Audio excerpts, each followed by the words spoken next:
Selamat datang dan selamat kembali ke rancangan di Korang Fox Podcast. What up Singapore? What up? Aku dah berbual macam rapper. Dan pada hari ini untuk you guys, kita ada tetamu yang datang ke dalam studio. Kita bersama the one and only Flizzow in the studio, man. Mr. President. Apa khabar guys? Baik Thank you for having me bro. Terima kasih. Thank you so much. Our pleasure for coming down. No doubt man bro. Thank you for having me. Mr. President. Kalau cakap pasal Mr. President, kenapa nama Mr. President? Semua nak tahu juga Tak kita ada pendengar. okay, simple je. Sebenarnya bukan hasrat saya untuk menamakan diri saya macam gitu, tapi my first solo album. Title was President. Okay. And I used saya pakai Richard Nixon punya famous pose. Sebenarnya itu agak ironik lah, pasal Richard Nixon dengan dia punya skandal lah apa benda semua kan. Pun tak berapa betul dia presiden. Jadi gua pun rasa gua pun tak berapa betul dia presiden lah.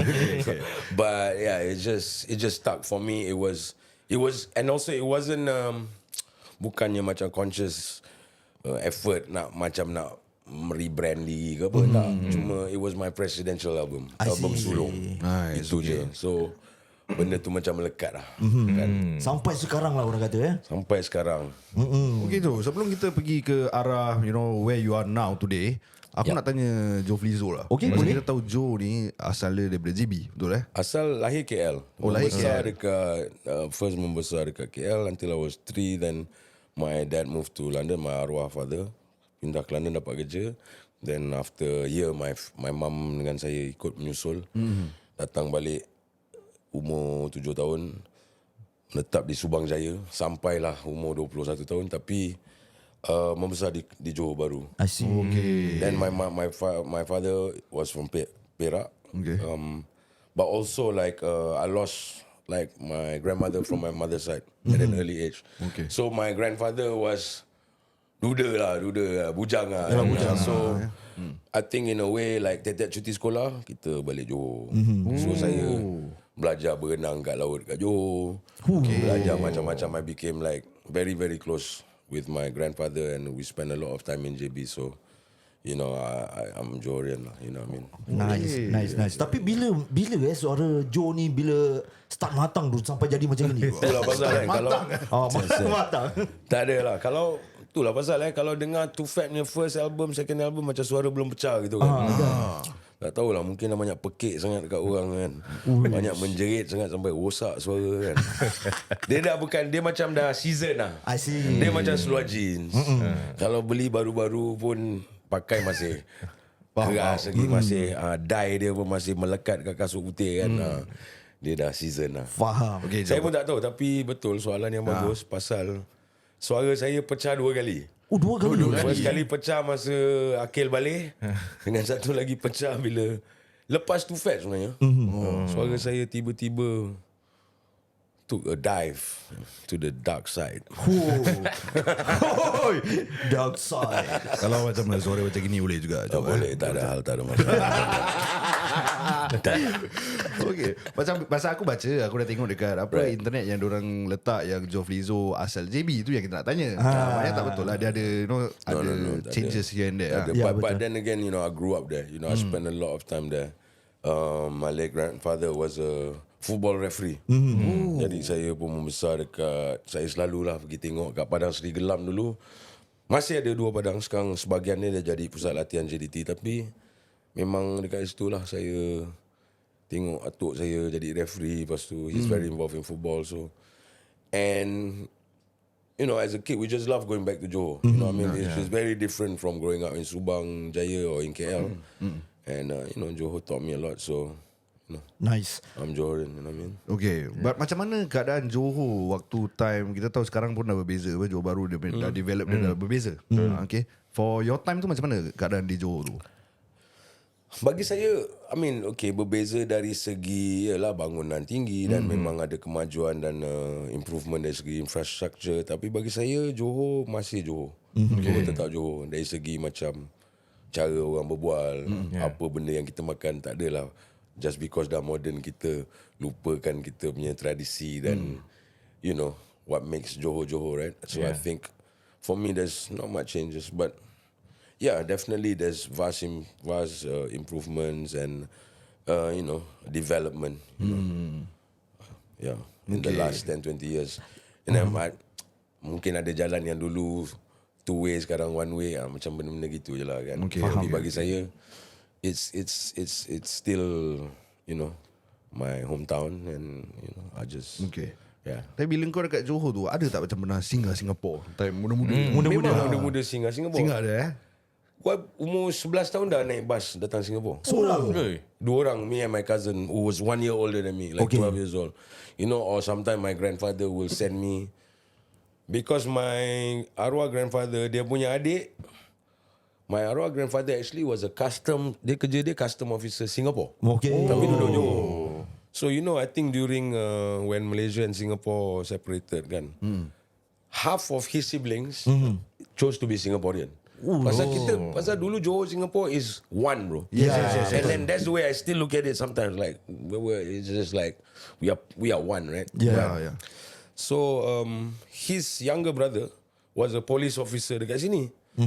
So kadang-kadang bila kita nak pergi Singapore, my grandfather will just send me across, or macam naikkan bus, and then his younger brother will pick us up dekat belah sini pula. Ataupun my uncle later bila dah besar sikit, I'll stay over at my cousin's house dekat dekat East Coast. Diorang semua duduk Bedok. Bedok ni area, Tampines punya area. East side lah orang kata. East side Bario, baby. Batu Locos Karnal. Kita tahu But dari kecil memang datang Singapore. And kadang-kadang saya punya datuk dulu, dia memang bukan marah, dia kadang-kadang geram. Dia kata, "Cila kerana anak aku datang balik 2 hari, baru sehari duduk kat Johor nak pergi Singapore shopping." Kan? Baik, baru sehari duduklah lama sikit baru pergi shopping. So, and also like my mom is a shopaholic. Dia memang dia kalau pergi Singapore memang dia ada missionnya.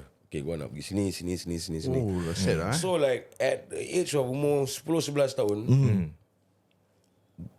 normally I follow her, tapi nak tunggu kita punya turn nak tunggu barang kita bila pula kan. Nak asyik ikut dia pergi sini. Lalas, okay, you take this money, you go do your thing. So umur 10-11 tahun saya dah berjalan-jalan seorang dekat Orchard tu. Kadang-kadang janji, okay, dulu tak ada handphone kan. So, okay, pukul 9 kita jumpa kat sini. Sampai sana pukul 9 dia tak ada lagi. So I know where to find her. Okay, dia ni mesti, my mom mesti dekat tengah beli kasut dekat Tanks ke. Beli dekat Tanks lah, tengah tunggu kasut. Tanks panas. You know what I mean? So and I think that is when also I had already discovered hip hop. Saya dah mengenali hip hop, tapi saya dapat mengenali hip hop dengan lebih dekat Singapura juga. Kerana saya macam, when you're at that age, kita nak beli apa pun kan. Kalau dapat allowance sikit macam $30 ke $40, saya akan selalu pergi kedai kaset, kedai CD ni. Dekat Faiz ada, dekat Taka ada, dekat bukan Taka, sebelum tu Taka pun belum ada lagi. Hidden. Dekat sebelah tu, Atria. Wisma Warna biru tu. Kat bawah tu ada satu kedai, and I will always buy CDs. I remember buying like my Biggie Smalls cassette CDs, Tupac, Naughty by Nature, Snoop Dogg. Banyak benda yang Singapore dapat dulu sebelum KL. So that being Johorian, coming to Singapore at an early age, bagi saya bukan macam satu advantage lah. Dari segi music yang belum sampai kat KL, dah sampai Singapore. So I'll go back to Subang and I'll be like the coolest kid lah. Like, macam mana dia boleh dapat Tupac punya kaset ni? Belum keluar, KL belum keluar, Singapore dah keluar apa. So you know what I mean? Like nowadays music, everybody gets it at the same time, right? But back then it's a bit different. Apa yang kita dapat tu kita hargai lah. Betul. Tapi bila kita tahu Joe dari mula dah memang rap, dah belasan tahun gitu. Betul. Tapi siapa yang mendorong Joe?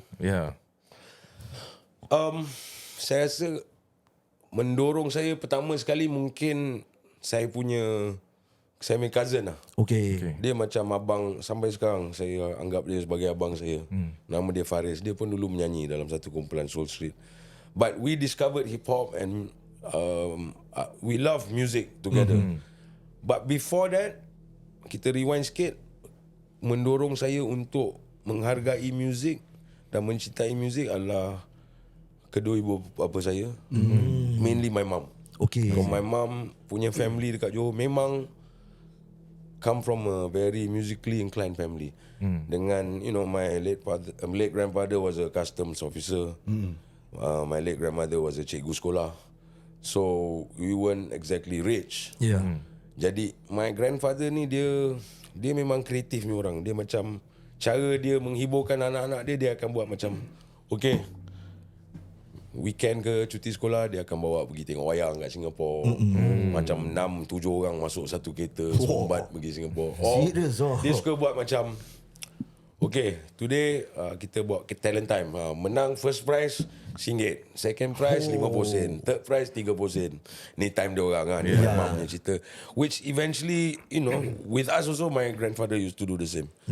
So macam okay, so seorang-seorang adik-beradik keluar menyanyi satu lagu, dua lagu. And my late grandmother was also I think she she taught the choir. Dan my mom, adik-beradik dia ramai semua menyanyi lah. So bila saya pindah, kita duduk London tu, bapak saya dia kerja BBC. Dulu BBC ada World Service tau. Masih ada World Service. Okay. Meaning they broadcast news in different languages. And my dad initially dia pergi sana as a journalist for NST. Tapi waktu dia punya stint tu dah habis kat sana, dia dapat kerja dekat BBC sebagai pembaca berita. Wow. Okay, so kita pun pindah ke sana umur muda, mungkin umur saya 2 atau 3 tahun. Dan saya rasa, of course my mom memang mengajar kita lagu-lagu P.Ramlee, lagu-lagu Melayu. Mungkin itu salah satu cara dia untuk my parents untuk make sure that anak dia ni masih boleh berbual bahasa Melayu. Okay, Kan faham. tak adalah kau duduk London balik dengan Cockney accent kau ni macam ni kan. So that was one way. And also I love performing. I have a documentary out, it's on view. Yeah. Inshallah soon it'll be on other platforms. But Nice. I tell this story lah. So like at 3 or 4 years old, saya dah memang performer. Then so later on, like they introduced me. I remember ada buku lirik-lirik lagu Allahyarham P.Ramlee. Itu antara buku pertama yang saya dapat masa umur 8-9 tahun. Dan saya dah mula meneliti lirik dan saya mula macam saya dah hafal dan saya dah tengok semua movie P.Ramlee. Kan, especially Bujang Lapuk punya series. Seniman Bujang Lapuk ke Pendekar Bujang Lapuk. Ni semua kita punya favourite macam dah. Sampai at one point tu macam kita dah boleh mute TV tu, kita boleh berlakon. Betul. I see. Kan macam I'm sure you guys are the same. So itu yang memupuk my love for music. Nice. Dan saya menghargai. Also my mother was also a journalist. At one point she was an entertainment journalist. Jadi dia ramai kawan-kawan dia daripada industri lah. Tak adalah ramai, tapi her best friend was the late Sharifah Aini. So dia macam ibarat and a very close family friend, like auntie, I call her Auntie Ani. And she used to come visit kita kat London. Masa tu dia dah superstar. My dad dengan dia punya kereta Ford Escort buruk dia akan bawa. Sharifah ini dulu kalau pergi high street, pergi shopping, diorang tutup kedai untuk dia, bro. Serius ke? Masuk Dior tutup kejap, bro. Masuk Gucci tutup. level, So like I'm seeing all this as a kid, like wow, that's how superstars roll. Yeah. I want to be a superstar too. Tapi so far gua belum dapat tutup kedai. Benar lah sekali dua, tapi itu pun pasal ada fitting. But yeah, man, so like, you know, like I grew up watching like stars, you know. You go to Auntie Ani's concerts, ataupun, you know, macam Sudirman, atau later on macam Sheila Majid, Zainal Abidin, you know, these were all like gang my mom lah. Kan, then my mom always bring me to concerts because she knew that I love music. In fact, my first concert yang I pergi umur 7 tahun, bukan, mungkin 8 tahun, Stevie Wonder. My first live concert. Stevie Wonder. Stevie Wonder straight, bro. Jadi pendedahan saya dekat muzik tu pada umur muda was at the highest level lah, bro. It's like, and I remember, bro, the show was at Stadium Negara tau. Saya remember dia punya kursi macam mana, kursi old school yang jenis ada ashtray, lepas tu ada aircon van. And I remember when Stevie Wonder came out, saya tengok orang semua, saya tengok my mom happy semua. I told my mom like, one day I'm gonna come back here and sing. Wow. Which eventually I did. It took me nearly, I think, 20 years later, or no, less. Maybe 15 years later, I would, or 15 to 20 years later, I would go back and perform to open for Kanye West at that same stadium. Wow. After like 5 years of being into Fat, like, for some reason, kita tak pernah perform kat Stadium Negara. So when we went to Stadium Negara for the sound check, I remember, untuk nak perform untuk Kanye, orang semua teruja pasal nak perform sebelum Kanye. Saya teruja pasal saya dapat perform kat Stadium Negara. Pasal itu mungkin impian saya dari kecil. Mungkin saya pernah cakap benda tu, and benda tu alhamdulillah terjadi kan. So berbalik kepada soalan, siapa yang memberikan motivasi atau dorongan, terlalu ramai orang. Tapi terutamanya ibu bapa, keluarga dan kawan-kawan. But at the later on, bila saya dah start perform kat sekolah, saya solo rapper, dan saya punya cousin ni Faris, dia ada group Soul Street. Dia orang ni semua kawan-kawan baik saya juga. And they were like an R&B group. Dia orang pun selalu nyanyi kerana nak open to Innuendo. Innuendo was the biggest thing at that time. Innuendo, But Soul Street was a very dope group too. You know, very dope group. And kan macam lagu-lagu R&B, macam tiba-tiba ada satu verse rap kan. Macam Blackstreet, lepas tu pump ada Dr. Dre punya part. So my cousin would call me, kita orang ada show ni, lu buat ni part Dr. Dre ke, part LL Cool J ni, lu masuk Cover lah orang kata ni tu. semua lagu cover dulu. Dulu memang time sekolah. Betul. You do this cover. And then so for maybe 1 or 2 years, I was performing with them. Sometimes I'll get to perform my own slot at smaller shows. But I think the turning point came for me when one day we were chilling at his house, which is like my house also lah. Like we're very close. His mom is my mom's elder sister. So I call my mom Mak, I call his mom Mama. So kita dah macam adik-beradik. So dia cakap, and kita selalu daripada umur 8-9 tahun kita berbual lu gua tau. Dari dulu. Pasal kita tengok kita punya mak bapa, mak dengan my mom punya adik-beradik at one point berbual lu gua tau. Jadi kita pun macam nak step over. Lu gua. Until today bro, lu gua. So saya gua rasa lu kena start satu group. Because he saw that how it wasn't easy like moving a lot solo, you know. I mean, and especially being, you know, younger and being like, I said, bro, I think if you start a group or start a crew, you guys would. So then I was like, really? And then later I met Malik. And we met on IRC. Jumpa kat IRC dulu. IRC. Kira same interest lah. Jumpa dekat IRC. Pasal gua dengan budak-budak Subang gua dulu, kita ada satu channel ni. Nama channel tu SS15 ke Gangster. Ada lah gitulah. SS15. And all my Subang boys will be there. And then kan dulu IRC dia topic. You set a subject. So this channel maybe subjek dia nak berkenalan dengan orang.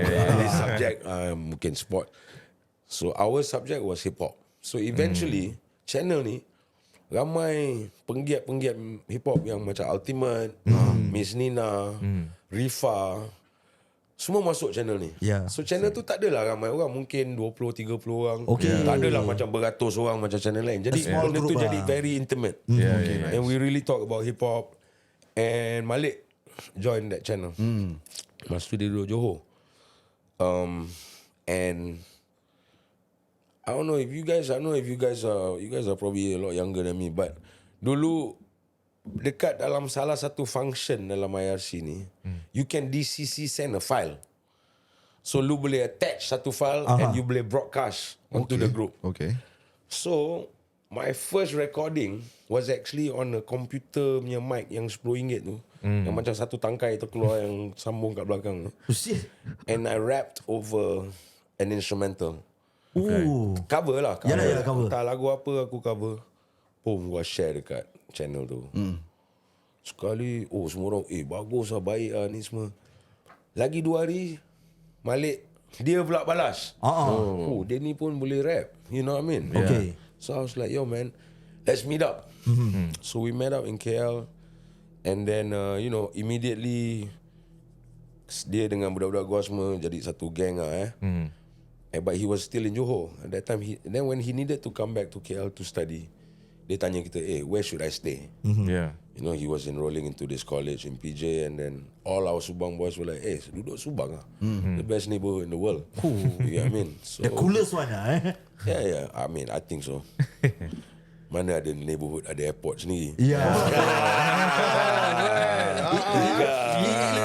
yang diorang cakap, budak Subang Jaya.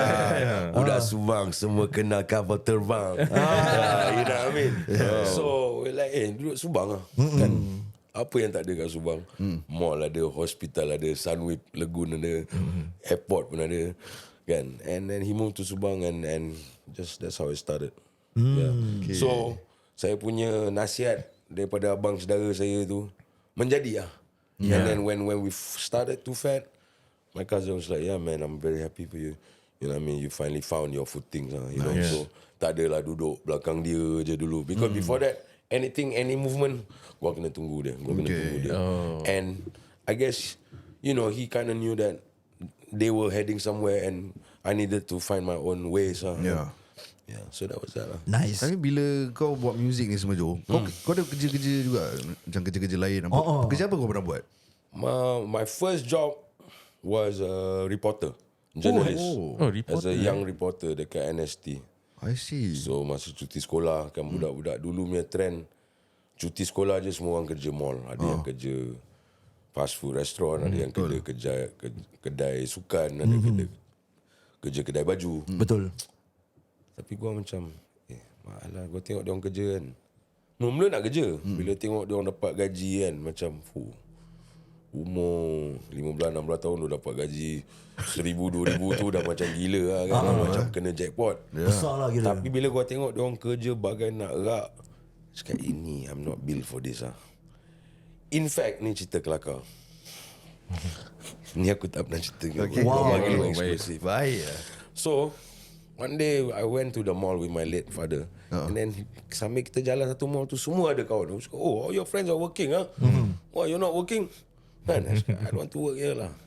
Then the next day he said, you go to PJ Hilton, you go meet this guy, he's gonna give you a job. Okay. And then masa tu gaji dia lebih sikit lah daripada budak-budak. Katakanlah time tu orang dapat RM4 sejam lah. Mungkin PJ Hilton ni bayar RM8 atau RM7 double lah. So kau macam okay, not bad lah. Baik Work same time but make double. Okay, fine. So I went there. I went to PJ Hilton. And this is the reason why I'm I always try to be very nice with waiters, because I have deep respect for anybody working in F&B line, waiter ke, tukang masak ke, tukang cuci ke. Sampai sana jumpa orang ni, dia macam F&B director lah dekat PJ Hilton ni. PJ Hilton dengan Subang ni satu bas. Okay. So gua kena naik satu bas. Nama bas tu nombor 252. Bas Srijaya 252A atau 252B. Dia akan stop dekat Srijaya. Gua kena turun, jalan, walk about 5-10 minutes next to PJ Hilton. So masuk, ingatkan nak pergi interview. Okay. Sampai sana, you Ishak sana. Come. We go to the banquet hall. Kau sampai banquet hall tu kosong tau. So, cakap, okay, you can start today, now. Start now? Kan? Say, what do I do? Okay, you see that person, ni satu orang ni, orang kecil. Lu tahu kan, meja bulat. Ya besar. Okay. Dia tengah roll table tu. Daripada hujung hall tu nak set up kat depan sana. So dia ni tengah roll. Aku cakap, dia ni roll dah macam bola roll. So, gua tengok je orang tu. Nak sampai daripada sana pergi sana dah 5 minit. Nak kena angkat lagi table ni 2 orang, nak kena sangkut dekat besi bawah tu. Nak kena letak kain kan. Gua cakap, okay, where's your you can go change your clothes, you can get your uniform there. You go change, there's a locker at the back. Isi borang kan. Gua cakap, okay. Masa tu dalam pukul 3 petang tau. Okay, 3 tengah petang. cuti sekolah ni. Cakap okay lah Masa tu gua dah cuci isap ukur budak kecil. okay, I go outside for a while. Go outside. Dia macam kat tepi back door tu kan. Ukur tu. Kali gua pandang atas is the intersection yang bridge yang bus stop nak balik Subang pula. Okay. Gua cakap, sian ni bus Dah stop ada plan nak balik lah. ke Subang kan. Gua cabut gua balik Subang. Borang dah isi dah set ni. Balik Subang. Gua cuak nak balik rumah. Gua lepak dekat 50, lepak kat Padang, lepak. Dah last pukul 8 gua balik. Dah lepas senja ni tau. Memang ni nak balik nak kena sebat lah ni kan. Balik. You left my friend hanging. My dad went off at me lah. Dia memang punya bingit kan. Bingit Gua tak boleh buat ni kerja. Lu try lah roll itu benda. Gua try roll jatuh. Tak boleh. Habis balik dengan uniform Yeah, so my mom mungkin dia nak selamatkan aku. Dia kata never mind. Nah, here my son come here. You come to NST tomorrow. Kan? Because I could write. Okay. I was very, I was language, mungkin subjek lain tu gua ada lemah sikit. Matematik tu mungkin gua jam lah. Tapi bahasa, my parents both were journalism punya background kan. Jadi saya, alhamdulillah saya English and bahasa was my plus point gua dekat sana lah kan. So, come to the office maybe the next week and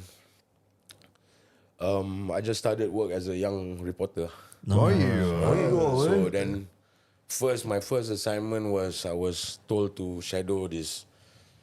report to this the entertainment editor. And normally kerja the first week tu ikut je. Ikut I think Uncle Zainal, nama dia Zainal Alam Kadir. He was one of my mom's writer yang dah pergi entertainment.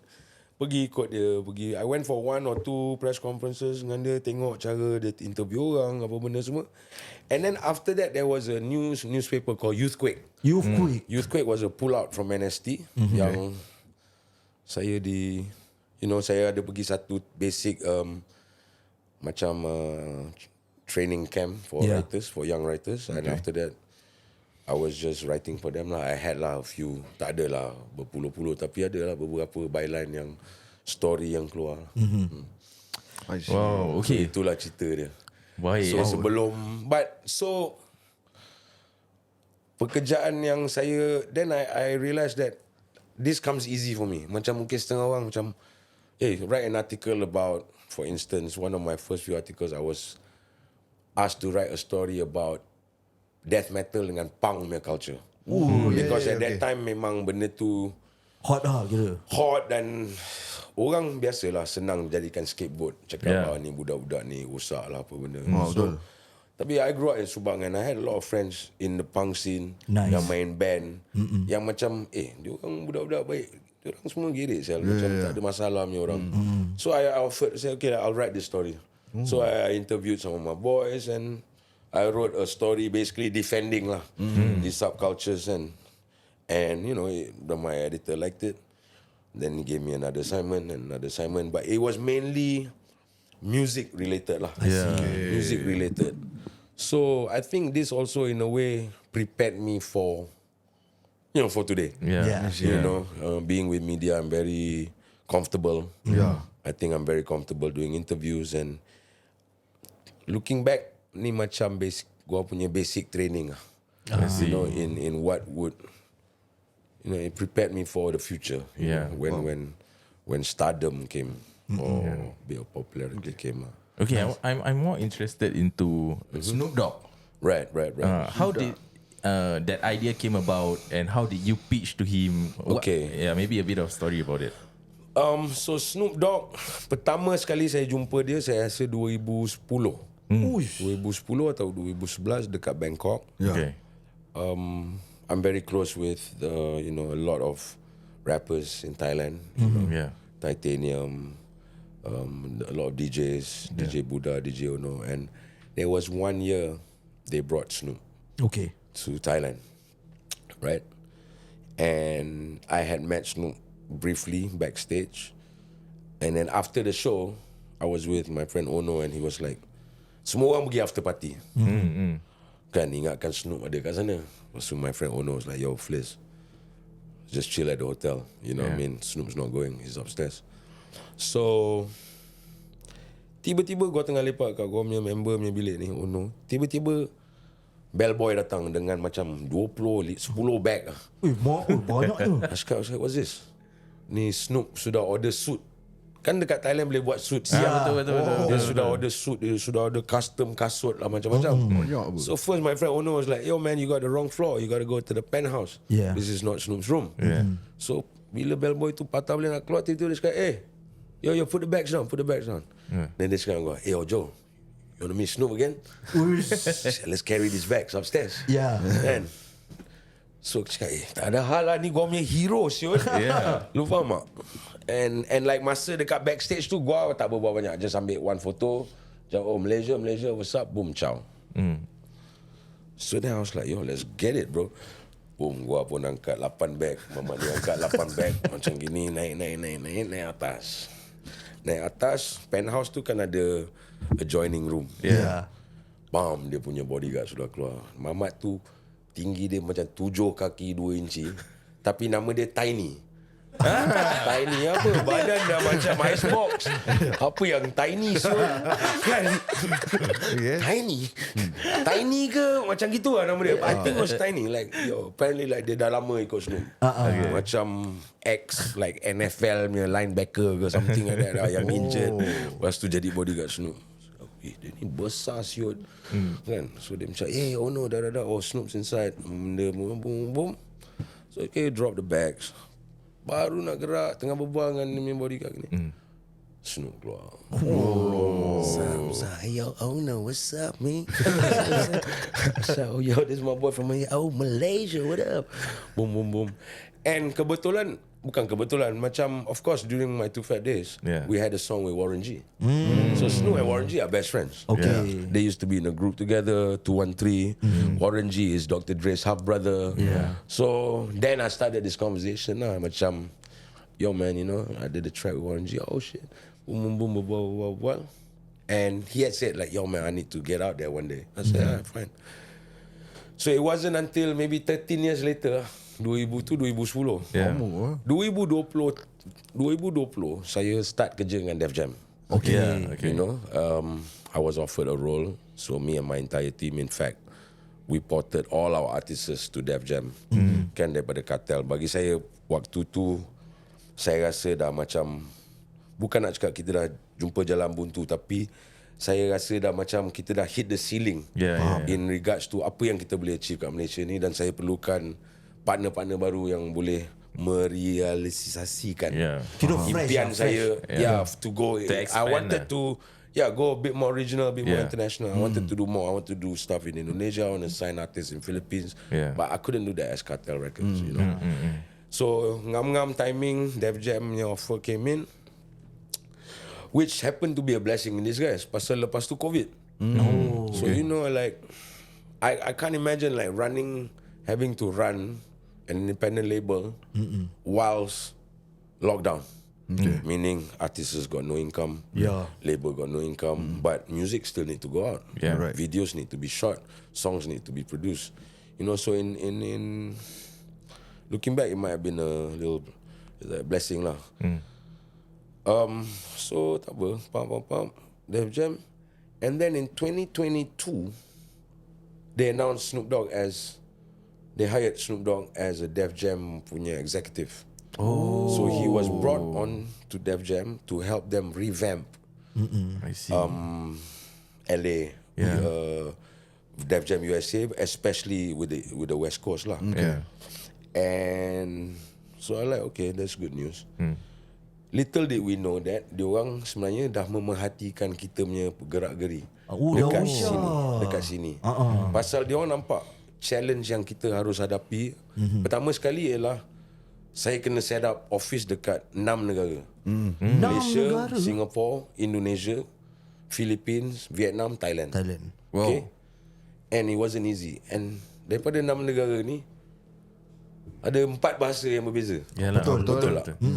So it is not easy, you know, to one thing to go there and set up and sign artists tu satu hal. Yeah. Tapi untuk build that ecosystem di mana artis Indonesia selesa untuk pergi ke Thailand atau artis Philippines selesa nak pergi Malaysia, dan we're still working towards improving things, but alhamdulillah ada lah success story sedikit. Macam kalau kita tengok Alif, seorang artis Singapura yang base kat Malaysia, yang ada lagu nombor 1 dekat Indonesia. You get me? Ataupun Nayaka, seorang rapper daripada Amerika yang balik Indonesia, yang ada album yang ada lagu yang berjaya nominated as in Malaysian Awards punya kategori, and vice versa. And then also like myself having done tracks with artists from Philippines, from Thailand. So we had already been making some moves, and then we got a call like, hey, Snoop wants to do a Zoom call with you guys, with me. So I'm like, oh snap. I mean, boom. So did a Zoom call. Saya ingat lagi waktu pukul 8 pagi kita punya time. Gua macam, ini dah lah, tak boleh tidur ni kan. Ni takut terlajak kan. So bam did a video call with Snoop, and he was very dope. He was exactly the same like when I met him. And one thing about Snoop, dia ni macam kadang-kadang kita jumpa artis Hollywood ni, kadang-kadang ada yang macam lu nak shoot muka dia orang kan. Itu yang kau cakap, lah lu bila nak Hollywood, lu balik Hollywood sudah. Betul. Lu faham tak? Macam poyo, macam belagak, macam layan orang macam sampah, and then but Snoop was never like that. And I knew that already about him from my brief encounter yang 15 tahun sebelum tu kan. Beberapa belas tahun sebelum tu. So what was supposed to be a 10-20 minute call became a 1 hour call. Wow. So dia kat LA, Zoom call ni, dia kat studio dia dengan dia punya team 2-3 orang. Kita punya team ni dah macam satu team lah, the entire Universal punya semua bosses semua ada situ, but mainly I was talking to him lah, everybody was in the background lah.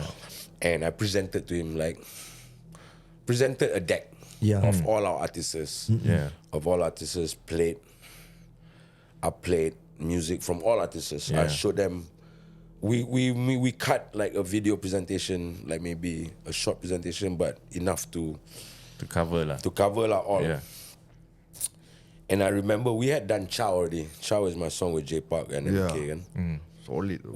Because his Zoom is linked up to his studio. He was in the studio, so the sound was good, right? The sound was like proper banging. So bila kita main Chow, dia terus diri lah. Yo man, yo, that you Fliz? I said, yeah, that's me boss. Damn, I want to collaborate with Joe Flizzow. This guy. Damn son, alright, yo, for real. Like for me, this is like, bro, you gotta understand. I was the number 1 Snoop fan. I see. Doggy Style punya album A to Z, aku hafal semua lagu. Wow. Dengan dia punya interlude semua, dengan dia punya skit semua aku hafal. Album Chronic semua A to Z, lu faham tak? Murder Was a Case punya soundtrack A to Z. Even dia punya album bila dia pergi No Limit, Master P punya label pun gua ada. You get me? So this was like music to my ears, like literally. And I was like, okay man, let's get it. Kita pun tengah maintain aku, yeah man, I got you man, I got you. Dalam hati ni dah full gila banget. Yeah. Mama, I made it. But it's like, I'm like, okay, tahu je, keluar split, yeah. So like, yeah man, I got you man, what you need man. Kita kena main cool lah. Betul. So what he did was he invited he said, yo, I'm doing this album called Algorithm, and I have an international edition, and I want you and another artist that you recommend to be on this album. So, we put on another artist from our label, Young Raja had one song. Wow, Young Raja. I mean? Yeah. So, alright, and then because we were pushing him that time, so we made sure that happened. And the other song, like he asked for me, but the song that he put me on, he said, yo, but this song is going to be with 2 other rappers. I'm like, who? Redman and Method Man. Yeah. Ada lagu dengan Redman dengan Method Man pula. Pergi like, yeah, one more time. Right? Opportunities. Yeah. But that's what happened. So, but on top of that, I did ask him this. I was like, because I already knew, of course, I know everything that needs to be known about Snoop that's out there for public knowledge. But if you realize, like Snoop, he's done collaborations with everybody and everything. Mata Stewart pun dia ada barang. Dengan artis kat Vietnam pun dia ada lagu. Dengan, lu faham tak? Yeah. Iklan jual fridge dekat Jepun macam-macam. He's memang he's about, it's not about the money, but it's about that global mindset. He knows that he's a global name. He's not just a star in America. You have to understand, a lot of these rappers, they are super famous in America. But kalau dia jalan Not tu outside, dekat Gelang ke kat ni, mana ada orang kenal. Betul lah. Tapi kalau Snoop, siapa tak kenal? Betul. Betul. You can be anywhere in the world. He's the most recognizable person in rap. I would say he's even more popular than Jay-Z. Right? Betul. Jay-Z is maybe popular pasal bini dia. Bini dia. He's And an icon. so I took that opportunity to say like, okay, apart from these songs, since we're part of the Def Jam family, can I represent you and get some business for you? Yeah. So meaning anything, campaigns ke, collaborations ke. Yeah. So it's like, yeah, man, I got you, and and also and without saying much, like you got the family price, Wow. You get what I mean? Yeah. Okay, we're family, we're part of the same network now. Yeah. So go do your thing, just bring it to us. Anything, bring it to the table, and we'll consider. Okay, fine. Wow. So the song came out. Nothing really. I mean, the song came out. It wasn't a main single or anything like that. But I mean, we're just happy to be on the song with Snoop, on his album actually. And then came, like, this was 2022. I got a call from the boss. Kan, Tengku Mahkota Johor, sekarang pemangku Sultan Johor. Betul. And he's like, Joe, I need a song. JDT needs a song. Yeah. Right? I said, all right, cool. Can you get Snoop Dogg? I said, I think so. When do you need it? In 1 month. 1 month. Pressure. Seram lah. Actually, I think he said I needed it yesterday. What? Okay, I got you, and I mean, kita tak nak overpromise pula kan. Ini the Don kan, kapur di tuti kapi ni. So macam, okay, make some calls. They said, okay, they're interested. So now we have to find the song. Yeah. You know what I mean? So found the song, and I remember like Tuanku was in Dubai at that time with the team for pre-season training, and I couldn't go with them because I had to finish the song. And I called him when I had the beat, and I wrote that chorus like blood, sweat, pride and tears. Now you're chilling with the pioneers. You know what I mean? JDT to LVC, you're chilling with the pioneers. Yeah.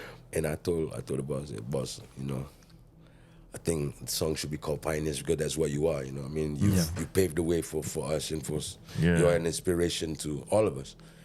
And the way I wrote it, a lot of my lyrics are actually his quotes. Tuanku Mahkota Johor punya quotes. Macam if you listen to the song, like, a lot of things, even some of the things Snoop said were quotes from Tuanku Mahkota. So yeah, that's how it happened. Like it was all his vision actually. Awesome. And I'm so bertuah lah. Yeah. Dari segi macam, you know what I mean? Like, I used to tell people in school, like, oh, I'm going to do one song with Snoop in the future. And orang macam, kau ni gila apa kan? And this was when I was 15, 16, 17. Yeah. You know, so it took maybe 29, 30 years for it to happen. But I it think still moral of happened. the story is never Give up. stop believing in your dreams. Yeah. And, again, with the Snoop project, I got to give it to the boss, Tengku Mahkota, because it was his vision, his idea. Yeah. His idea, yeah. Tapi aku just curious, bila kau start lagi rapat relationship dengan the boss, TMJ? Yeah. I think when he came back from India, when he just came back from India, before he was Gaji Muda, yeah, and he loves hip hop. You know what I mean? So I think that was what brought us together lah. Yeah. Nice. See. And among other things lah, yeah. Oh, awesome. Nampak gambar hari raya. Kena kacau bulan puasa kena kacau Tak puasa kan? aku puasa so musafir apa first day musafir apa dalam kapal terbang tak ada lah. Jo, aku nak tanya kau. Ada tak muka Acap ni macam TMJ sikit-sikit? Tak ada lah. Orang main-main, orang kacau je. Ya. Stand double mungkin boleh. Seram nak mengaku seram. Okay, kita will take a short break. Kita akan bawa the second part of the episode. Banyak lagi kita nak tanya pada Joe. Betul. Tapi sebelum kita habis, podcast ni ditajakan khas oleh Soul Renovation Contractor, di mana korang boleh renovate rumah korang. Dan jangan korang lupa hubungi mereka di talian 67426671 67426671 ataupun korang boleh walk in sendiri di showroom mereka di 423 Changi Road.